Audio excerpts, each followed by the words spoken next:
Welcome to Orthodox Christian Theology. This is Craig Trulia, and today we're covering the age-old question, the apologetics question of whether Saint Irenaeus taught that Jesus was 50 years old, or at least approaching 50 years old. And our goal today is to definitively settle this issue, what Saint Irenaeus really taught, whether it's relevant if he taught that Jesus Christ is approaching 50, and its effects on Orthodox doctrine such as sacred tradition. Now, in case you're not aware, if you Google Irenaeus Jesus 50 years old, like in a typical Google search, the first article that populates is my own. The article that populates is called More Proof Irenaeus Thought Jesus Lived to 50 Years Old.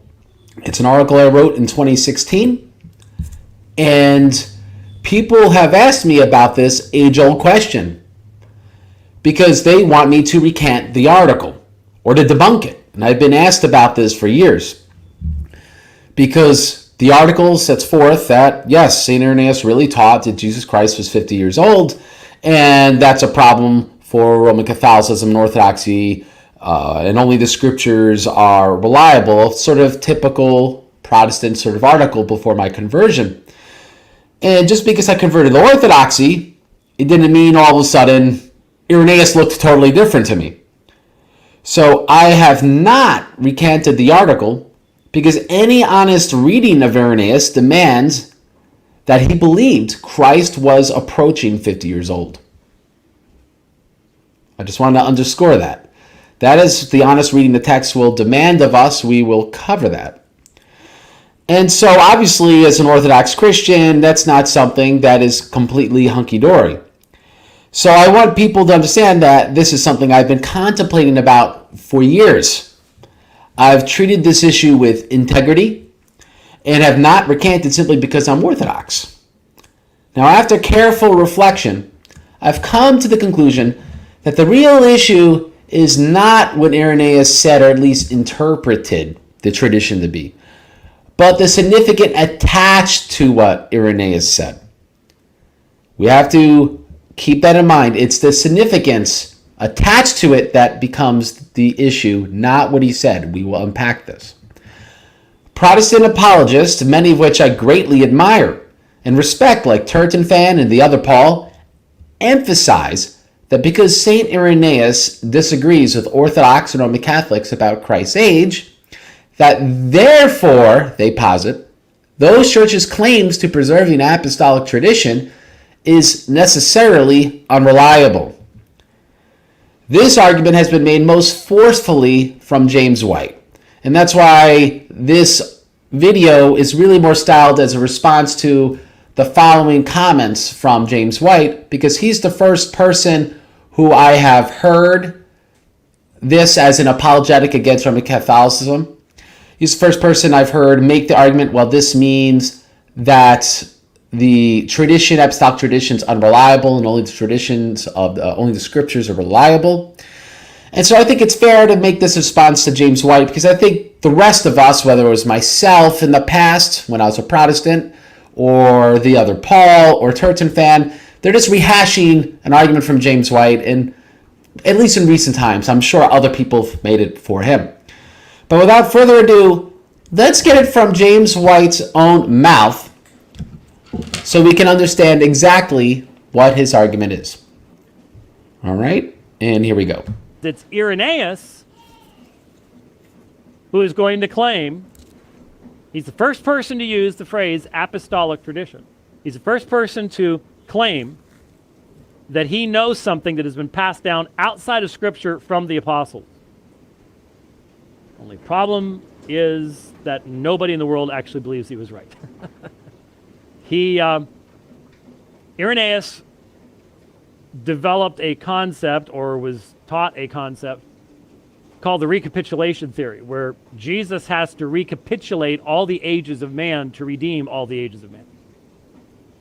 And so he taught that Jesus was an old man when he died. And he claimed this was taught to him by the apostles. This is an apostolic tradition. That Jesus was more than 50 years old when he died. Now, nobody, East or West, actually believes that. But that's the earliest example of quote-unquote apostolic tradition in the early church. So when the Eastern Church... And then James White goes into the topic of Pope Victor. And so as this commenter says, St. Clement also talks of tradition. Let's talk about that a little bit, because right from the onset, we see James White pretty much says Irenaeus related a apostolic tradition. He's wrong, and that's the earliest example we have. So how could anyone really honestly make claim that they are doing so accurately? And first, to unpack his statement before we get to the broader issue of Irenaeus, that he's inaccurate in two counts. Mr. White, for example, seems to forget 1 Clement 44, where St. Clement writes, "Our apostles also knew through our Lord Jesus Christ that there would be strife on account of the office of the episcopate. For this reason, therefore, inasmuch as they have obtained a perfect foreknowledge of this, they appointed those ministers already mentioned, and afterwards gave instructions that when these should fall asleep, other approved men should succeed them in their ministry." And so we must ask ourselves, where are these explicit instructions in the Bible? Clearly, they're not there, even if we say, well, the pastoral epistles like 2 Timothy 2:2 say something akin to it.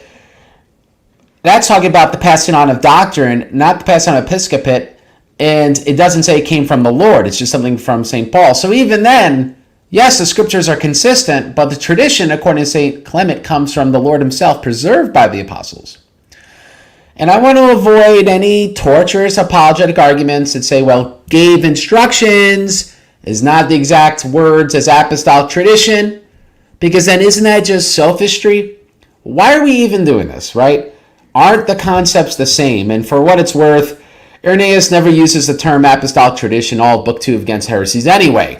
So we would have to be talking about like concepts and not literally the words apostolic tradition. So let's put that aside for a moment. Second, the apostolic tradition, according to Irenaeus, is that Christ possessed the full, in the Latin, perfectum. All right, I don't have good Latin pronunciation. I don't read Latin, so forgive me. The full or perfect age of a master and old age. All right, so those are the traditions. And when that age of the master and old age is identified, it's explicitly at least the age of 30. That's what's explicit in the text of St. Irenaeus. By doing so, according to St. Irenaeus, and as James White alludes to, Christ was able to sanctify every age he had attained. All right?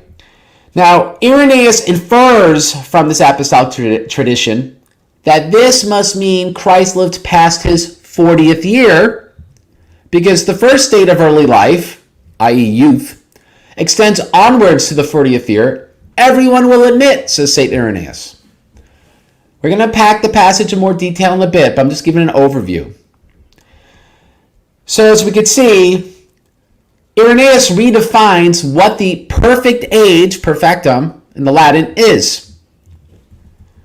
When he says the elders, including those who were conversant in the age of John, simply taught Christ possessed old age. So again, everything else Irenaeus states is an inference from what I just said. But before we unpack Irenaeus, let's look at how contemporaries, literally from the same part of 2nd century, slightly before, slightly afterwards, view the age of Christ. So, for example, St. Irenaeus himself, in Demonstration of the Apostolic Preaching, in paragraph 74, he taught that Christ died during the reign of Claudius. Claudius. Important you keep that in your mind. Why? Because that's how his chronology gets all wrong. The chronology now, not the apostolic tradition, which we'll discuss in a second. Writing before Irenaeus, for example, St. Justin Martyr correctly identified that Christ died during the reign of Tiberius, not Claudius. And we can read that in First Apology, chapter 13. In his commentary on Daniel, Saint Hippolytus explicitly taught that Christ was crucified during his 33rd year, the 18th year of Tiberius, and that's right at the turn of the 2nd, 3rd century. He's a near contemporary of Irenaeus, allegedly a disciple of Irenaeus, if I remember Theodoret is correct on that issue. Other near contemporaries, such as Tertullian in Apology, chapter 21, the author of Acts of Pilate in the prologue, and Julius Africanus in Fragment 18, all agree with the crucifixion of Christ during Tiberius' reign. So as we can see, we have actually quite a bit of extant church sources from the 2nd to early 3rd century, and they all actually have the correct standard chronology. This correct chronology could be verified by secular evidence, including Roman coinage, the Pilate stone, Josephus, and Philo. They confirm a dating during Tiberius' reign as a time when Pilate served in Judea, which is why it makes sense if Christ was crucified under Pilate, and we could make these dates all correspond. Not Claudius, Tiberius. So the conclusion is that Irenaeus' error was he understood Christ be crucified during the wrong emperor's reign. And so, do Mr. White and other apologists ask themselves, why is this really an issue? Both ecclesiastical and secular history agree. The ecclesiastical sources are contemporary with Irenaeus, which makes it impossible to posit that the Apostolic Tradition was wrong on this point. How did they all get it right if the Apostolic Tradition was unreliable? They don't ask themselves this. All White can establish is that Irenaeus made an incorrect interpretation. But even that is not really a problem if you understand canonical norms and orthodoxy for understanding tradition.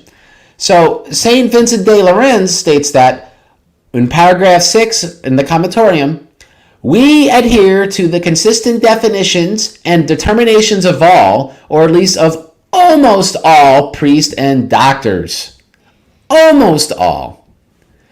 Irenaeus can be wrong on this minor point, because this Christ age really is this thing that has to do with the priesthood and all sorts of stuff that like Protestants care about. So he can be wrong on this minor point, and it's okay. Because again, consensus we view to be almost all in some cases. Doesn't have to be absolutely unilateral in every way.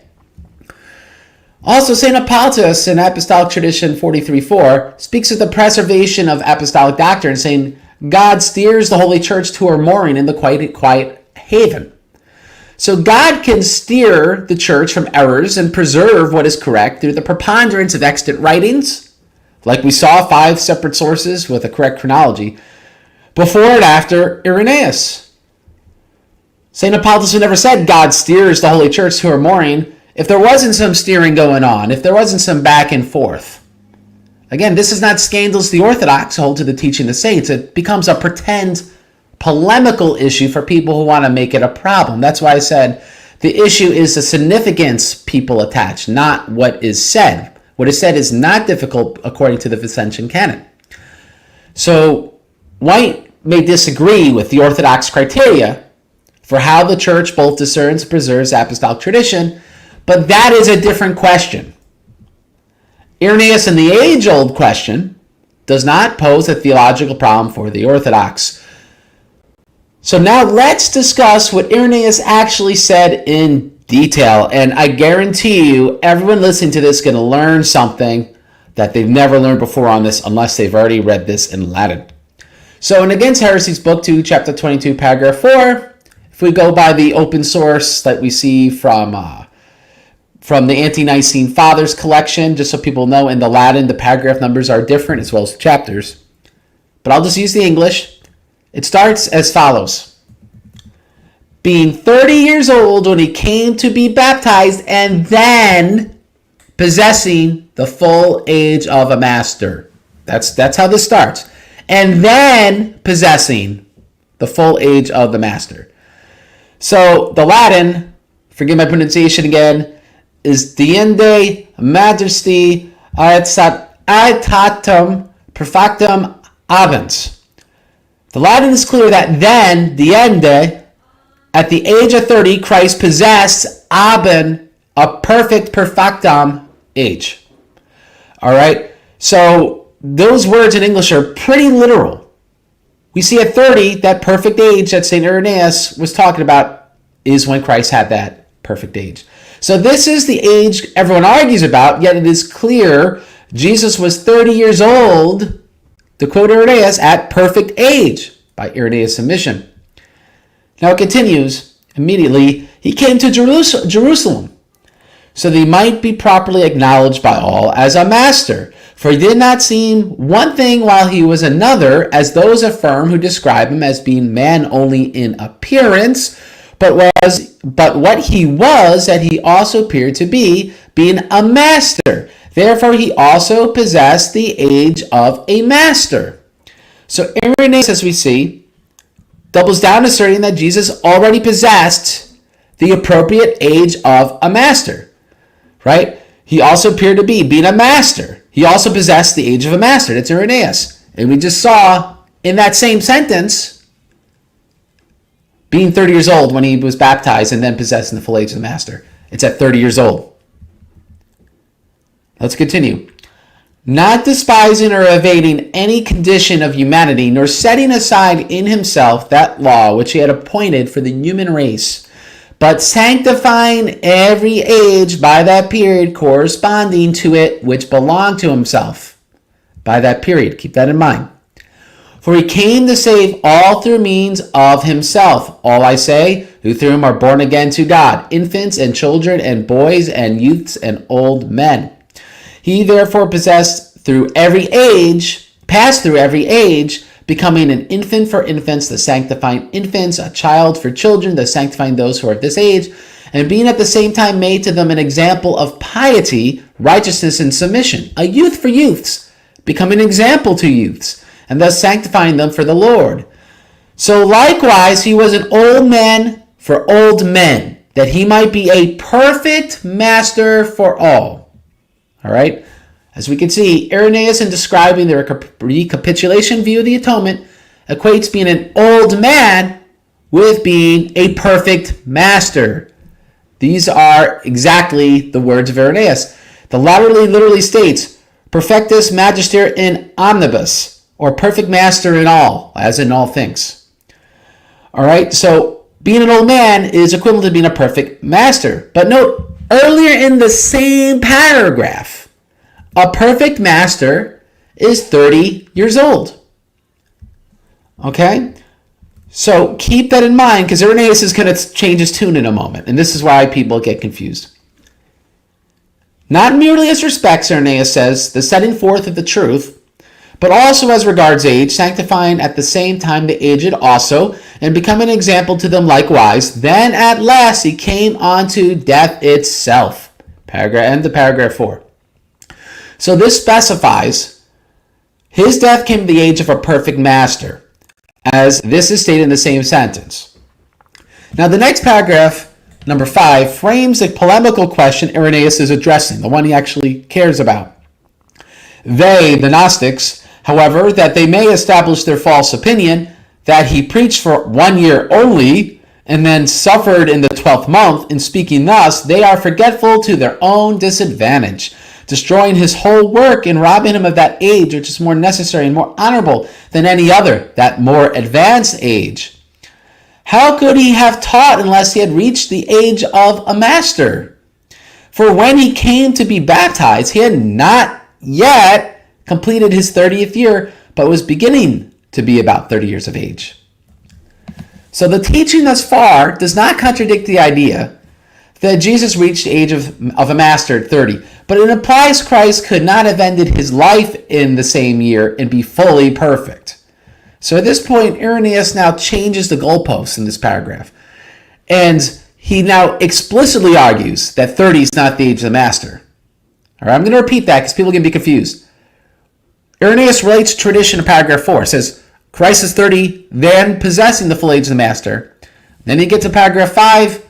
He makes the point of this polemical issue with the Gnostics that say Christ's whole ministry is in 1 year, so he died before the end of age 30.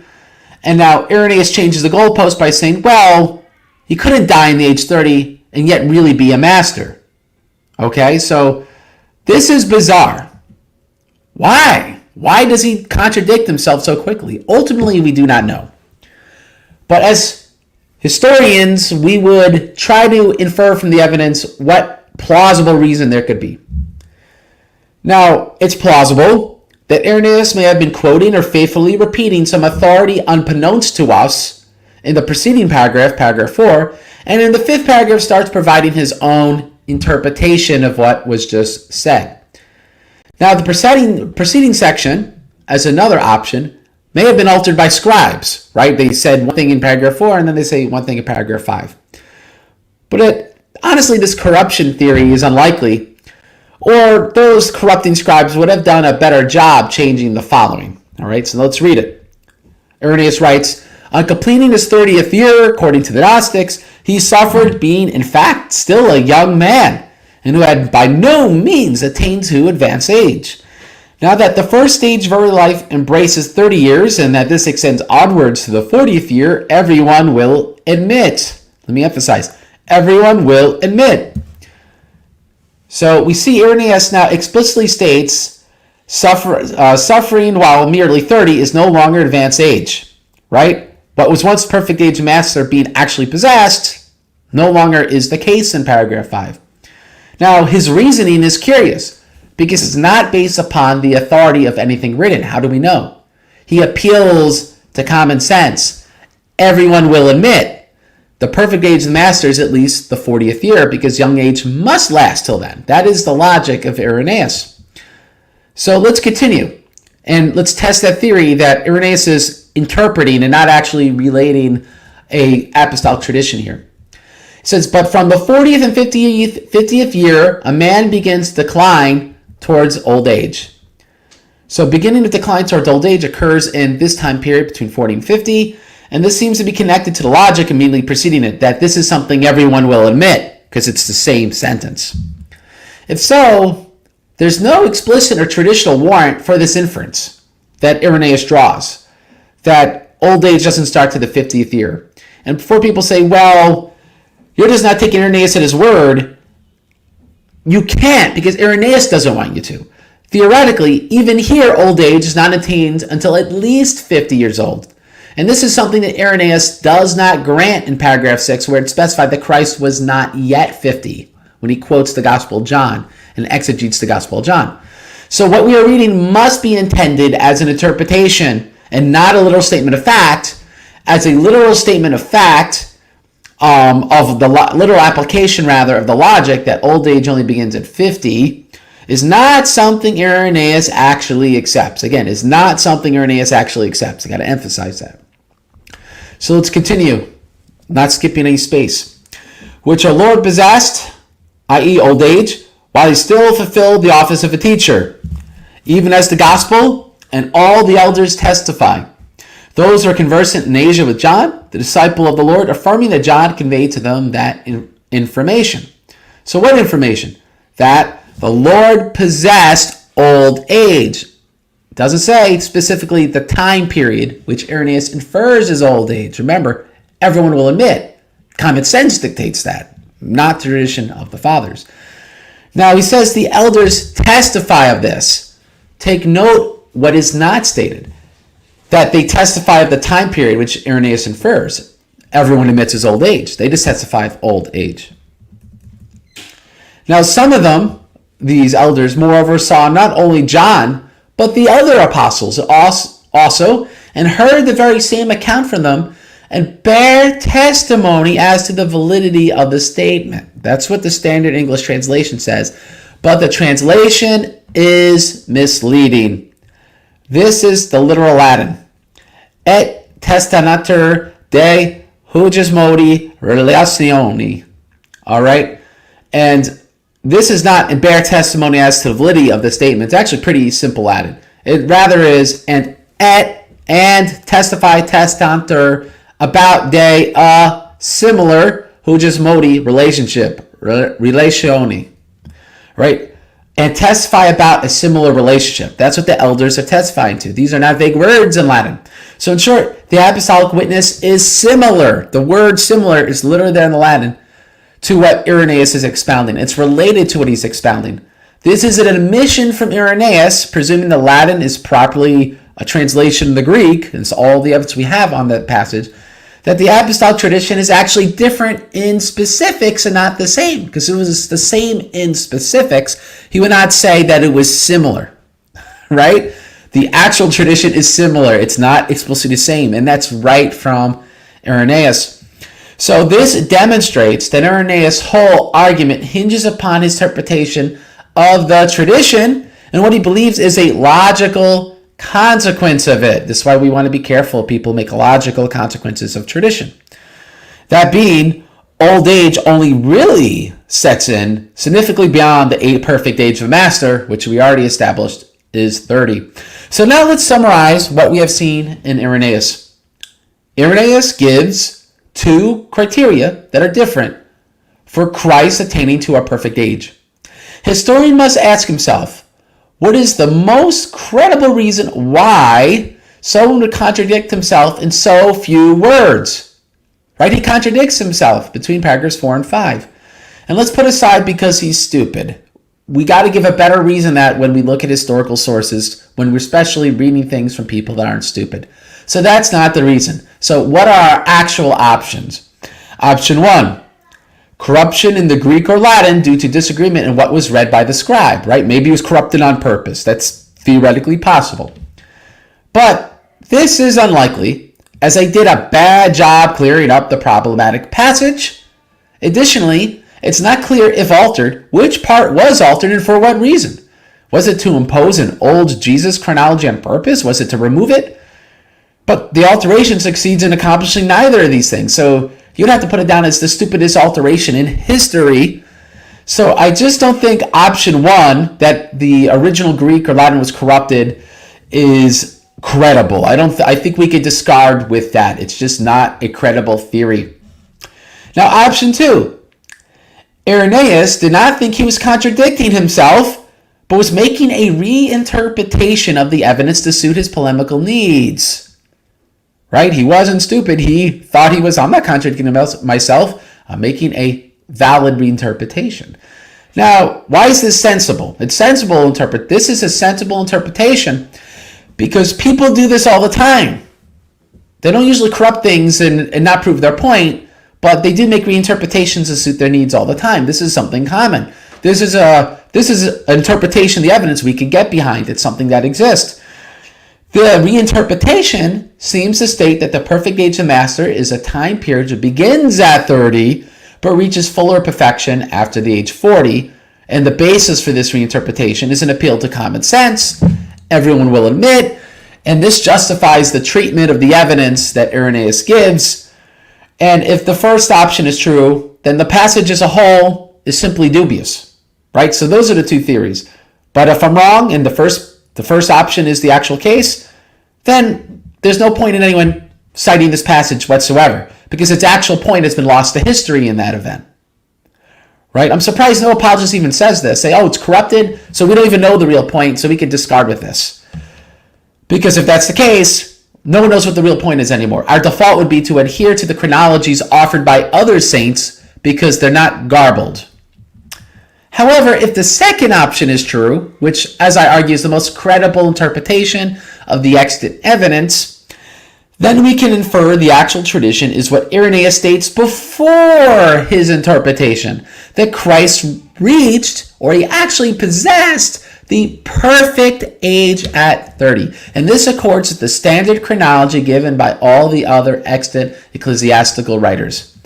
Nothing Irenaeus stated gives us good reason to believe the apostolic tradition actually supported his conjecture. In fact, his own words betray they never explicitly did. As he said, they taught something of a similar relation. They did not explicitly teach the same thing. So, concluding thoughts. Yes, Irenaeus taught Christ was almost 50 before his crucifixion. This fails to meet any polemical purpose. This fails to meet any polemical purpose Protestant apologists like James White seek to draw for many reasons. First, is it's really important to begin with. If someone has to dig this deep into such an unimportant issue, it reveals they do not have better examples to work with. This is the proverbial grasping at straws. If this is the worst doctrinal problem orthodoxy has, then everyone should just instantly convert right now. Now, second, a saint preceding Irenaeus preserves the correct chronology, and a saint afterwards does likewise. 3 other contemporary Christian sources concur. The Church has evidently preserved the correct answer to the age-old question. Third, having one Christian source being correct in such a minor issue is unimportant and even allowable according to Orthodox canonical norms as stated by St. Vincent de Lérins. This would not even be an issue for Roman Catholics, as their view of infallibility applies only to faith and morals, not historical accuracy. Fourth, Irenaeus evidently contradicts himself on the very question. Any reasonable interpretation of Irenaeus reveals that the Apostolic Tradition was in fact what we have seen in every other extant source on the question, and the problem was with Irenaeus' questionable reinterpretation and appeal to common sense. Irenaeus' own words reveal that the apostolic witness had only a similar relationship, those are his words, with what he taught. This proves Irenaeus knew they did not teach the same thing, but they merely taught a consistent premise, such as Christ reaching the perfect age of a master, as it states in the beginning of paragraph 4. So, ironically, despite himself, if we look carefully at Irenaeus, what we actually find is that he preserved the correct teaching, that being Christ's perfect age, and an universal recapitulation view of the atonement. Right? So if we actually appreciate the passage, we'll see, yes, despite himself, despite his interpretation, Irenaeus actually faithfully repeated the apostolic tradition. It just takes more care than most readers will use when reading this passage to fully enjoy what the saint has bequeathed us on this age-old question. And so that's what I want to encourage people with this, is don't read the fathers and with a surface level reading and just give up if something doesn't make sense. Because we don't give up when we read the scriptures. As St. Augustine says, if I see something wrong, I presume there's something wrong with me, or there's something wrong with the manuscript, there's something wrong with the translation, but not something wrong with the scriptures. So care should be taken when we look at historical documents. And if you've watched this whole episode, you've probably seen this passage treated with more care and specifics than you've seen it before. And then when you do that, all of a sudden it's not problematic. Now, being that's the case, we're going to start a new segment today, and it's called My 2 Cents. So here are my 2 cents. James White has a good deal of suspicion of Irenaeus and the church fathers in general. He is quite forthright with the idea that he knows better than even the earliest church fathers, and that those same fathers make numerous mistakes. He doesn't apologize for this. White once boasted that his computer program allowed him to pick up on nuances of certain word meanings in the scriptures, so that his understanding of Christianity is superior by default. Now, before you fall into your chairs, I'm going to make a major concession to Mr. White. This is an intellectually respectable argument he makes. Someone with better information, speaking as a materialist, should know better. Here's a real-world example. When I was young, I got really into watching the History Channel. I watched the movie Battle of the Bulge. It's a pretty terrible movie, really, unless you really like World War II. It was really unrealistic. The tanks looked all wrong. It was obviously shot in a warm weather climate and not the Ardennes region in the winter, so on and so forth. My grandmother lived with us during the time. May God have mercy on her, and she made this comment. "We almost lost the war during the Battle of the Bulge, I tell ya." And I responded very matter-of-factly. I said, "Grandma, that's ridiculous. The Germans had less men, almost no fuel. The Russians were creaming them in the east. They literally had no chance of winning the war.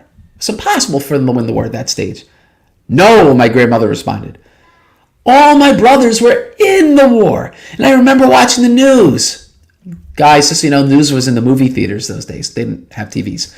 "And they all agree that we were losing the war," she said.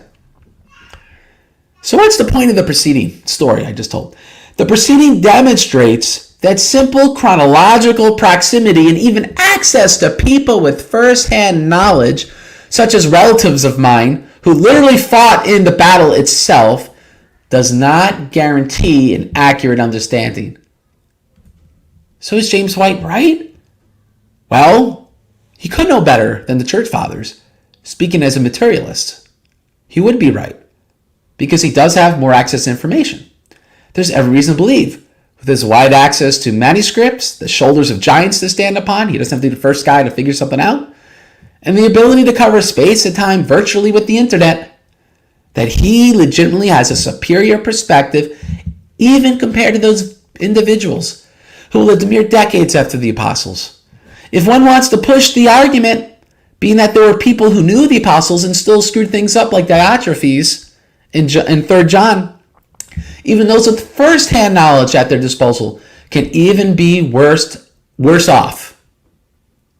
But let's wait for a moment. We know that categorically speaking, that can't be right. You feel that even now in your heart that that's not right. Even Protestants know this whether they admit it or not. When James White boasts of his superior knowledge to the early church fathers, he intends for this to be a controversial statement. Why is it controversial? Because it sincerely feels wrong. If truth statements elicit a feeling, this cannot but convey to us that truth is not merely something we speculate, but it is experiential. Behold, the fear of the Lord that is wisdom, and to depart from evil is understanding. Job 28:28. The truth is not a naked methodology. It contains experience. It does not reject methodology, but methodology is subservient to the experience, not the other way around. Christians are not materialist, for we walk by faith, not by sight, as it says in 2 Corinthians 5:7.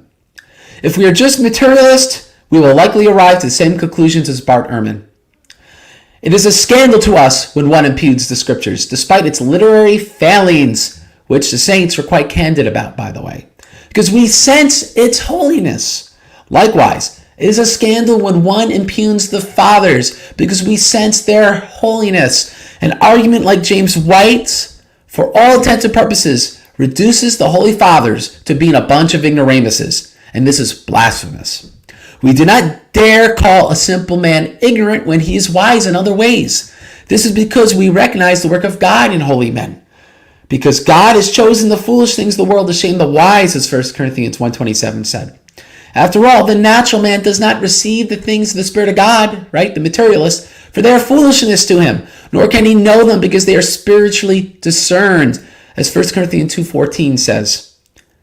This is why I find it unbelievable that anyone calling themselves by the name of a Christian would denigrate our faith's holy men.